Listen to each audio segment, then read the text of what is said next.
tuh kenapa sih tiga-tiga tuh pakai maskeran semua? Gue bingung deh tuh, maskeran semua gitu loh. Tapi nggak apa-apa lah, ya kan? Mungkin mereka ada virus-virus yang tidak baik gitu, jadi mereka nggak mau menyebarkan virus-virus yang tidak baik itu. Ini saya ingin katakan, di dalam penjara itu penuh narapidana yang pada dasarnya sebenarnya dia tidak bersalah. Tetapi karena dia tidak berdaya dalam menghadapi proses hukum, jadilah dia bersalah.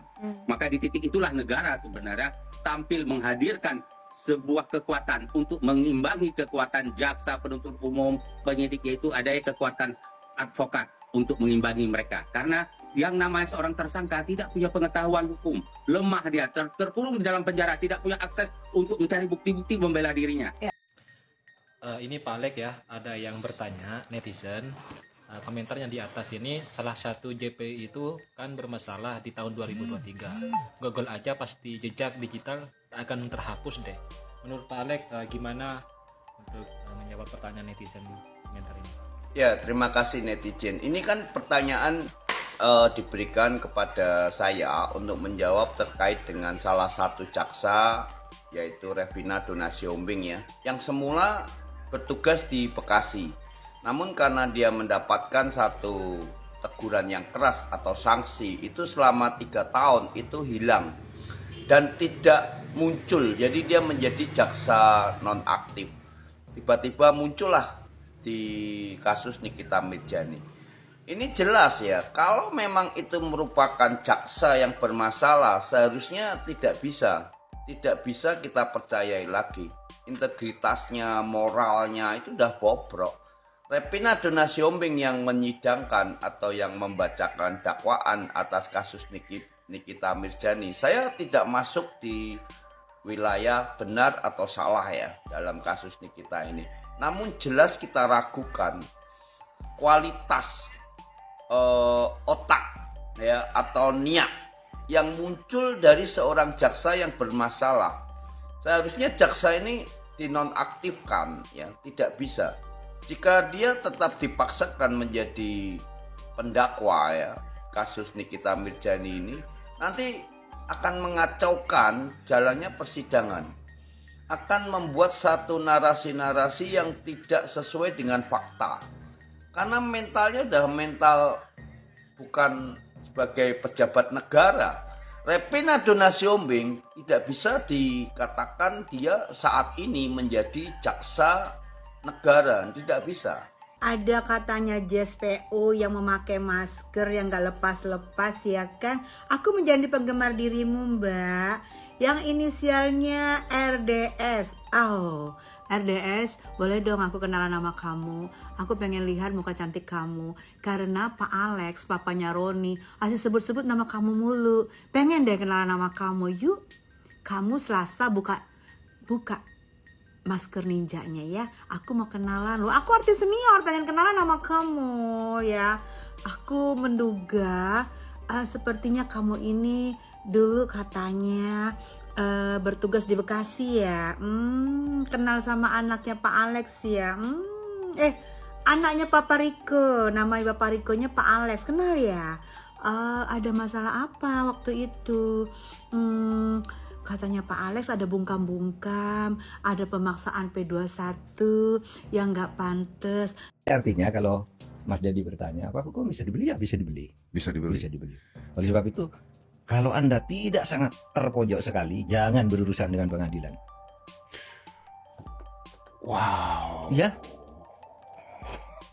Tidak ada pidananya, dicarikan pidana bisa. Anda melapor yang sudah dikenal kan di masyarakat, Anda melapor ke polisi misalnya untuk ke pengadilan, ini sudah mulai proses mau ke pengadilan kan ini. Melapor ke polisi, sapi hilang satu, nanti harus biayanya untuk ngurus itu 5 sapi lagi. Lebih baik dah berurusan dengan hukum, hati-hati aja. Ikhlaskan sapinya. Ikhlaskan sapinya. Iya kan waktu itu juga sempat heboh-heboh review apartemen ditangkap ya. Ada teman saya tuh, teman saya dosen. Rumahnya dibongkar orang, dimaling lah. Dimaling lalu uangnya 50 juta hilang di rumah gitu. Lapor polisi. Malah repot. Harus ini mana saksinya. Terus pada akhirnya apa? Sudahlah saya enggak ngelapor, berhenti aja. Malah dikejar-kejar. Nggak boleh, kalau sudah melapor harus diteruskan katanya. Kamu berarti memberi keterangan bohong. Akhirnya keluar uang juga. Sudah uangnya hilang, nggak kembali, agar perkaranya selesai, kasih uang dia tutup gitu. Coba. Rugi kan? Iya. Jadi kalau nggak mepet banget, Lo jangan berurusan dengan hukum, polisi, jaksa. Dia tidak pernah tahu apa yang dibacakan di dalam. Kasihan ya kalau sampai harus tidak paham tentang apa yang dia lakukan. Di dalam surat laporan polisi yang ditandatangani oleh RJ itu pasal yang dilaporkan 368. Ya.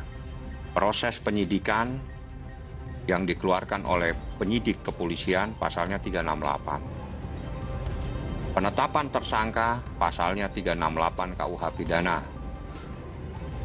Surat perintah penahanan pasalnya 368 KUH pidana yang ditahan selama 20 hari. Perpanjangan penahanan selama 40 hari yang ditandatangani oleh kejaksaan itu pasalnya 368 KUH pidana. Selanjutnya dakwaan yang saya terima hari ini ada di depan saya, biar pinter. Jadi jangan asbun, asal bunyi, akhirnya tersesat. Saya langsung kepada pasal tersebut. Pasal 369 itu tidak pernah ada di laporan polisi, tidak pernah ada dalam proses penyidikan, tidak pernah ada dalam proses penetapan tersangka, tidak pernah ada dalam proses penangkapan, penahanan, dan perpanjangan penahanan. Semua pasalnya 368 KUH pidana. Tapi tiba-tiba dalam surat dakwaan inilah pasalnya. Anda bisa lihat pasal yang agak dibut, ini adalah pasal 369. Bukan merubah. Yang ramai menjadi sorotan hari ini adalah Jaksa Penuntut Umum kasus Nikita Mirzani. Netizen hari ini menyoroti viralnya Pak Alex yang menyuarakan kebobrokan salah satu oknum jaksa yang sudah pernah menjebloskan anaknya ke penjara dengan membuat bukti sidang fiktif beberapa tahun silam. Kabarnya, menurut Pak Alex, jaksa ini sudah 3 tahun nonaktif dari jabatannya karena tersandung kasus tersebut. Namun, kenapa hari ini wanita itu muncul dengan wajah bermasker pada kasus Nikita Mirzani dan menjadi jaksa penuntut umum? Anehnya, kenapa jaksa wanita ini tidak melepaskan maskernya ketika membacakan dakwaan Nikita Mirzani? Pak Alex mengatakan, ada kemungkinan berkas dakwaan terhadap Nikita dimanipulif oleh jaksa wanita ini. Sama persis ketika jaksa itu memanipulasi berkas sidang anak Pak Alex hingga masuk ke penjara. Padahal, pada waktu itu, anak Pak Alex sedang membongkar suatu kasus kejahatan besar. Kalau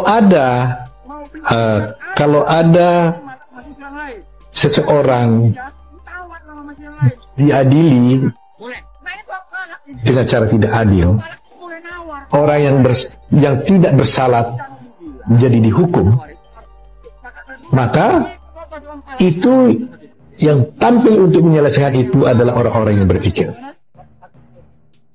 Ya, saya bilang tadi itu, kalau ada orang yang tidak bersalah tetapi dihukum dan diperlakukan tidak adil, maka hanya orang-orang yang berpikirlah yang mau menyelesaikan persoalan itu. Dan itulah advokat. Itulah advokat. Jadi, advokat itu sebenarnya orang-orang yang berpikir. Apa yang dipikirkannya adalah membela keadilan, ya kan?